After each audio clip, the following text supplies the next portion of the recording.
Hello YouTube family, I am so excited to share with you in this video how God has saved my life and how I have seen God's hand working throughout my life. How He saved me not once, not twice, but many times. And the last one that I'm going to give in this video is the biggest and most impactful in my life. How He really saved my life in a profound, unimaginable way. So we're going to start at the beginning. Some of people may see some of these as coincidence, and I may be able to even be open to chalking some of these up to coincidence. But the reality is some of these are not coincidence. They're definitely God, and definitely God has worked in my life, and I can see how His hand has worked throughout my life. And God has even confirmed some of these spiritually, which is why I know they're from Him. So I have a whole list of ways that God saved my life. So let's begin.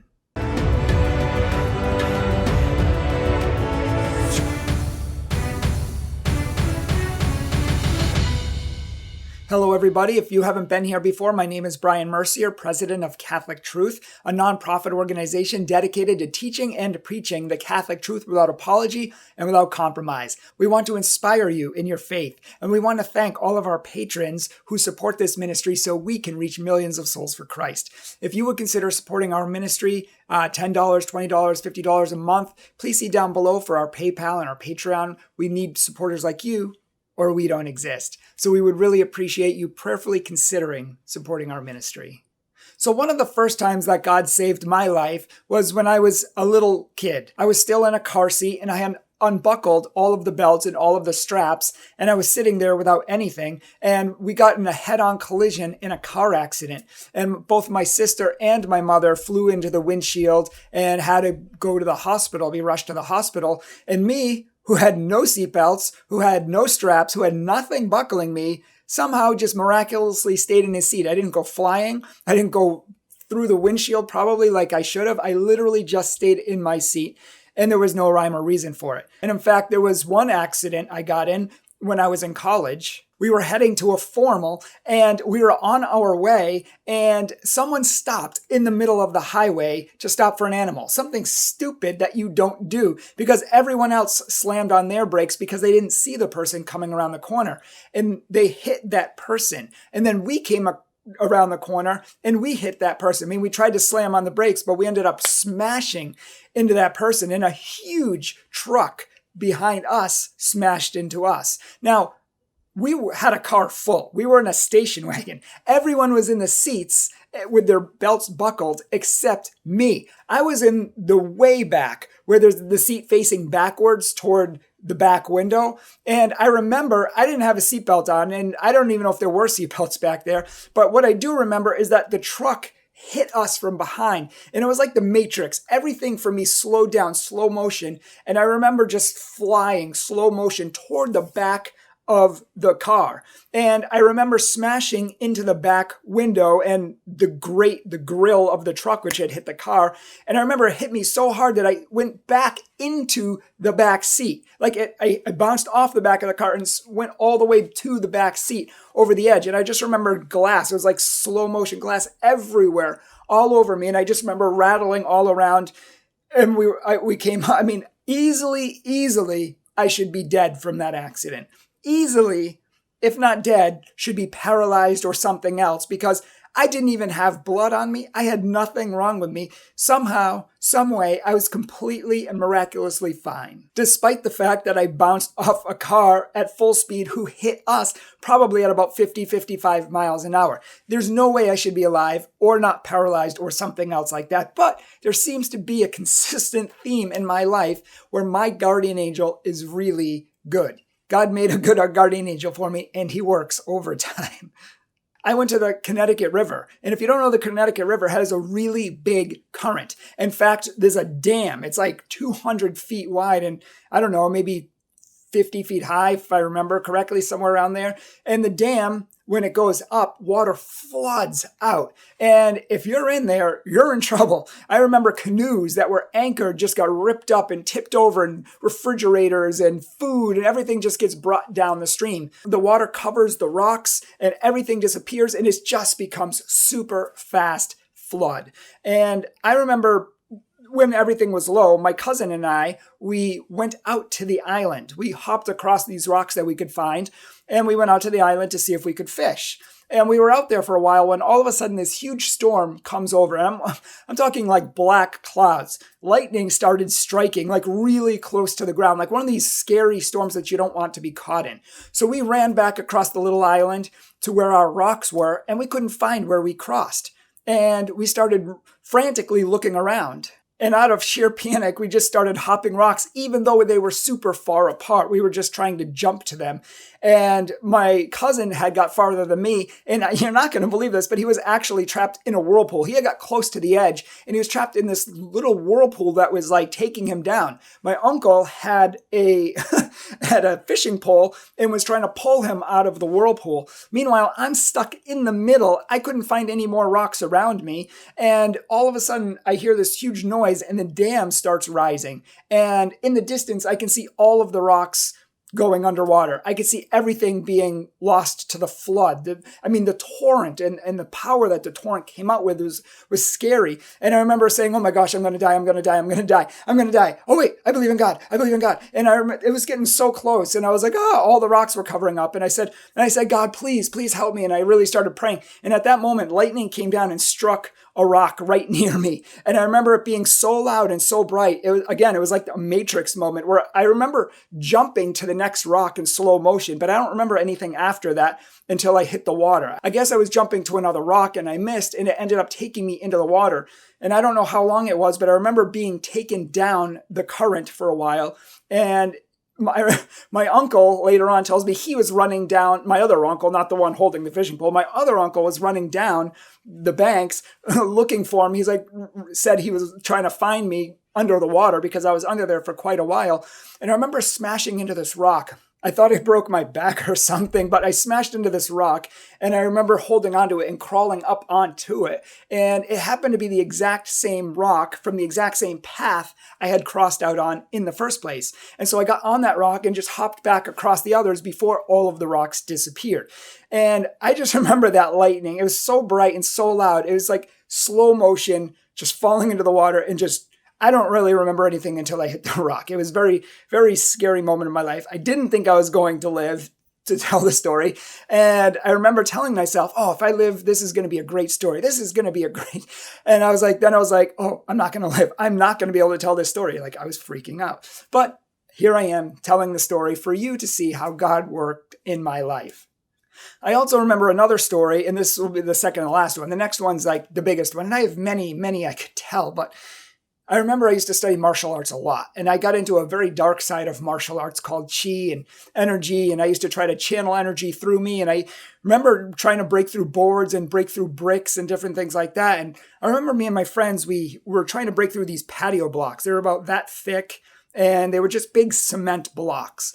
And we sat there channeling energy, and I remember I smashed through the patio block, but it didn't go straight across and break down like most bricks and boards do. It actually went diagonal with a weird zigzag. And my friend looked at me and he's like, whoa, he's like, you have a weird energy, weirder than I've ever seen in my life. And I was like, yeah, that is weird. I've never had that before.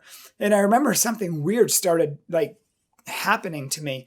And I went in the house, and it was weird. I don't know if it was from the force of it, but this weird black plague, I have no idea how else to explain it. This weird black plague started coming up my feet, and it started coming up my legs. And it was only like in my mind spiritually, I could see it like visually, and it wasn't like, I could just see black. It was more like a feeling. It was coming up at every part of my body that it touched. I lost like feeling, and I lost the ability to use that part of my body. And I remember I couldn't even move my legs anymore. I couldn't stand on them. I was literally holding on to the counter, and this whole black plague, for lack of a better word, was coming up my body and was really almost up to my neck. And I'm literally freaking out right now because everything's useless right now. And I'm starting to fall off the counter, and I just freaked out. Like, I was like, if this gets to my head, I might die. I think I'm going to die. I'm about to die. Like, I've never experienced anything like this before. And I've done a lot of martial arts, and I just have no idea what to do. And In a moment of desperation, when I literally thought I was going to die or this whole thing was going to take over my body, I remember screaming out to Jesus. I'm like, Jesus, I'm sorry. I'm sorry. This was obviously wrong and I apologize. I will never do it again. If you save my life and you get rid of this thing in me, maybe I let in a demon or an evil spirit or something, or maybe something's working in my body wrong, but whatever it is that's working against my body, I promise that if you save me from this, I will never do this dark side of martial arts again. And in 1 second, the whole thing went whoosh, all the way back out, never to be thought of or heard of again. And I just sat there for like a few minutes saying that was the weirdest thing I've ever experienced. But the fact that I prayed and it instantly went away, I couldn't will it away because I was trying. I couldn't make it go away. I was trying. But the minute I prayed to Jesus, the whole thing was gone. Completely gone, as if it never came in the first place. And this is very similar to people who pray over others in the name of Jesus, and they're healed from their blindness. They're healed from deafness. They're healed from their sicknesses and disease. People who are lame can walk. People who are deformed are filled out. Like crazy things happen when you pray to Jesus with great faith. But the biggest time that God ever saved my life was in college. And this is something that I could never deny with all of the evidence in the world. It was 100% true, 100% God. I wasn't looking for it. You could never manufacture it. You could never make it up in a million years. It was absolutely 100% God. And this is the reason why I do videos today. It's the reason why I'm a Catholic speaker today. It's the reason why we started this ministry today, because God saved my life. And I remember I used to dress in black and carry weapons. I was angry. I was lonely. I was depressed. Didn't even look in the mirror because I had rock bottom self-esteem. I hated my life. And sure, I had fun times. And sure, I had friends. And, I talked about killing people really slowly and methodically and demonically. It was disgusting. I was in a very dark place. I mean, sometimes I was normal. Sometimes I wasn't. Dr. Jekyll and Mr. Hyde. I mean, depending on which side of me you get, I was a good kid, but I would also do something really bad to you if I had the opportunity or if you messed with me. So it really just depended. But I lived like this for 7 years, and 7 years of depression and anger and just hating my life and hating so many other people around me. And then I went to a Catholic college, and that's when God decided that he was going to reveal himself to me. I had been praying for years and years and years for God to come into my life, for God to show himself to me, for God to really just let me know that he was real and let me know that he loved me. And most of those times, my prayers went unheard. I felt like God wasn't listening. I felt like he wasn't there. But it was at this moment in this time in history where God answered my prayer. He was taking all of my prayers and putting them in a box, putting them aside. He was listening to them, even though he didn't answer them right away. And that's the same for you too, even though you pray for things that you want, and maybe you think it's important, and maybe you've been praying for years. Maybe you're even searching for God, but God gives what we need when and at the right moment. And he poured out that huge box of my lifelong prayers in one moment. And it was so powerful and so profound and so life-changing, I could never even have expected it. And it wasn't the only time that I've experienced God in this powerful way. But I remember that God, I put my hands up in the air and I opened myself to God. And it felt like, for lack of a better way to understand it, it felt like a truck going about 55 miles an hour and plowing into me. Like when God hit me, a force hit me that I can't deny. And it started going through my whole body and paralyzing everything. And I remember just standing there completely paralyzed except for my eyes. And I was looking at the little girl next to me and I was trying to turn my head to ask her for help because I had never experienced any of this religious weird stuff before. I had heard about it and heard that people had experiences with God, but I was freaking out, to be honest. And I was trying to look to the little boy on the right side of me, the other, I say little boy, he was a college student, well, this is college, but I was trying to see or get some information from them to find out what's going on. Is this normal? Am I going to die? Like, what's happening? And God knew I was freaking out. And so I'm not going to go into the whole story now. This is for another time, but he gave me a vision, which I can't deny. And he, not only that, but he filled my heart with so much peace and so much love and so much joy that I could have never found it in 100 lifetimes. I could have never found that forgiveness that God gave me, the healing that God gave me, the peace and the joy. And he took out the confusion, the hatred that I used to have. He took out the anger and the volatile, just wanting to hurt people, the violence. And he just filled me with peace and joy and love, something you can't get just by, oh, I'm willing it, because I tried to will it many times throughout my life. I tried to make myself happy. I tried everything I know to try to make myself happy.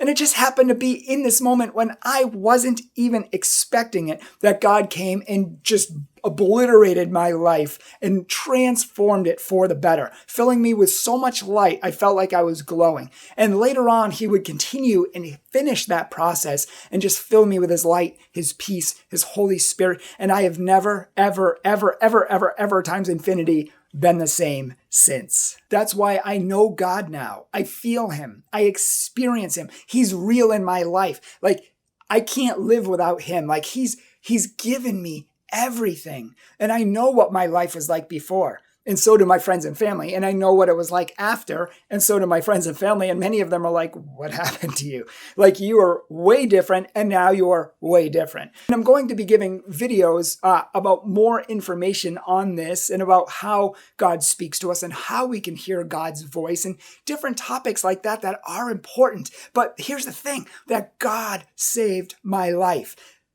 so powerfully. And he doesn't work like that with everyone. I needed it that way. Some people don't. Some people just need it in a little way, but God saved my life. And now I've made it my mission to try to save other people's lives, or more accurately, to bring God to them and bring them to God so God can save and transform their life the way he has transformed mine. And truth be told, that's why I started this nonprofit, Catholic Truth, because I want to help other people, millions of people, as many people as humanly possible, to find the truth and the peace and the joy and the transformation that I have found in Christ, that he changed my life with. I want other people to experience that, and I want other people to be transformed by that love. People who are lonely, hurting, and broken like I was, I want them to find healing, light, and wholeness. People who are unhappy, who have no self-esteem, who are angry, I want them to find peace and healing as I did. And so that is the purpose of our ministry here at Catholic Truth, is to help people know Jesus and to be transformed by him, and also to know and love their Catholic faith as well, because Jesus started the Catholic faith, and it's his bride, and it's his church. So if you could please, during this Christmas season, if you would consider helping support our ministry so we can reach others, would you please consider becoming a patron? $10 a month, $20 a month. If God's blessed you, maybe $50 or $100 a month, or maybe a one-time gift, or maybe an end-of-the-year gift. Maybe you could bless us so we could continue helping to bless others. So many people on this channel have said we have blessed their lives. And quite frankly, to be honest, that's all I want, is to be able to do this ministry, to help it to grow, and to reach more and more people for Christ. If you like this video, please share it with others. Please like it. Don't smash the like button though. We're Catholic. Just give it a little tap. Nice loving tap. Love of Christ tap. And like this video because it helps to spread the message and it helps to get it out there. And please leave a comment below. I would like to know your thoughts on these stories. I would like to know if God's worked in your life. We can all help encourage each other and build each other up with the love of Christ, because our God is awesome. Awesome. Better than anything, any high, any joy, any love you could ever experience on this earth. Our God is greater than all. May he be praised, and Merry Christmas.